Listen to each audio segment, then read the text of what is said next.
Faire la différence entre besoin et désir.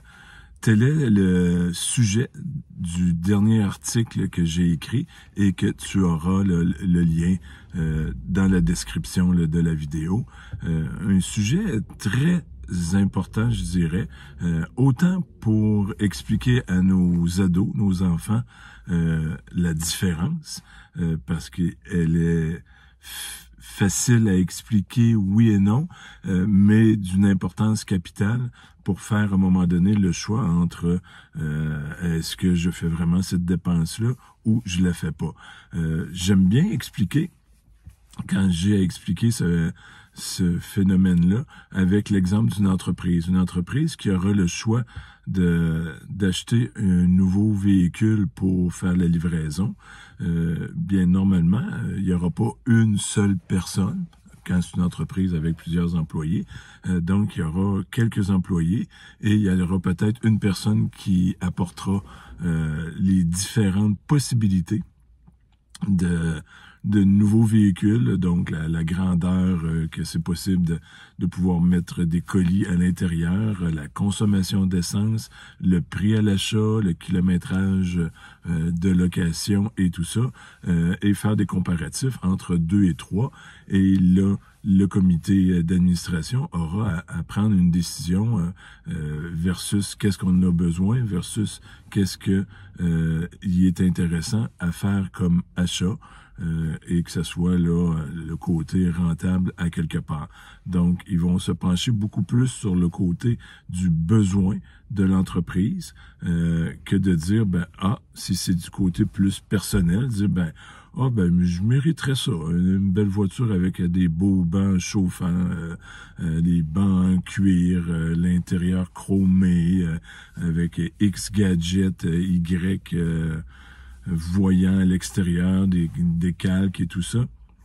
Dans le côté personnel, le petit côté désir va peut-être embarquer un petit peu plus fort que de dire, oui, le besoin de base, c'est de me transporter du point A au point B. Mais là, quand on arrive du côté personnel, de temps en temps, les désirs embarquent et le côté je le mérite bien, embarque.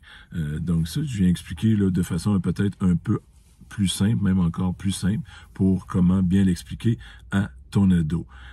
Et il y a un autre point à l'intérieur de l'article qui est intéressant, que j'ai écrit, qui vient dire à quelque part que c'est pas mal d'avoir des désirs. Faut pas, à un moment donné, dire on ne fait que des achats par rapport aux besoins et on fait un X final et total sur des besoins qu'on aurait un besoin. Si des fois ça rentrerait pas aujourd'hui dans ton budget ou le budget de ton ado, c'est de lui expliquer, lui faire comprendre que ça peut devenir un objectif.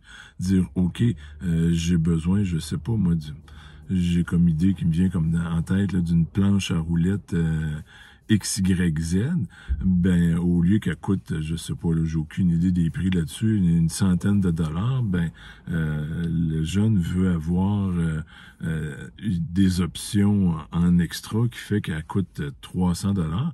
Bien, là, possiblement qu'il va comprendre entre le besoin de se véhiculer à roulettes, sur une planche à roulettes, versus les extras, c'est de l'argent en plus. Et comme j'ai déjà expliqué, de faire comprendre à l'enfant que s'il gagne 15 pièces de l'heure net ou 20, peu importe, mettons 20, c'est plus facile à calculer, 100 dollars pour la planche à roulettes, c'est 5 heures de travail, et 300, c'est 3 fois plus, c'est 15 heures. Donc, de faire comprendre, est-ce que ça vaut 15 heures de travail pour avoir ce bien-là, oui et non. Donc, ça, c'est un choix à faire.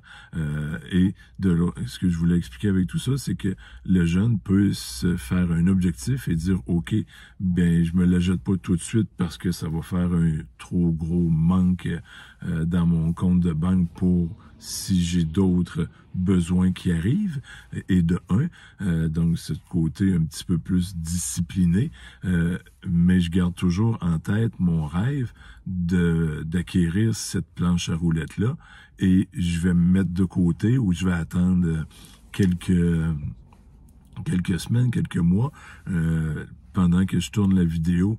Actuellement, on est dans la semaine du Black Friday. Donc, si on était quelques jours, quelques semaines avant, ben peut-être que ça peut être intéressant de dire, ben je vais attendre. S'il y a un gros spécial au Black Friday, ben peut-être que j'aurai ma planche à 50%, peut-être à 150 au lieu de 300. Donc, j'aurai acquis mon désir, ce que je désirais, et à moindre coût, parce que je me suis comme reculé de la décision un peu en disant, ben ok, je la veux, mais je vais vérifier, voir si je suis capable d'attendre, si je peux avoir un meilleur prix par rapport au marché avec les rabais à gauche et à droite. Donc, c'est quelques points que je parle dans le nouvel article qui va paraître, qui paraît là, lorsque la vidéo va être sortie. Donc, l'article sera déjà là. Et comme je dis, je vais mettre le lien directement. Là, donc, c'est lefinancier.com/blog. Tous les blogs sont là. Mais dans le descriptif, je vais mettre vraiment le lien qui a rapport avec comment expliquer à ton ado la différence entre besoin et désir. Sur ce, bien, je te souhaite une sucrée de belle journée. Bye bye.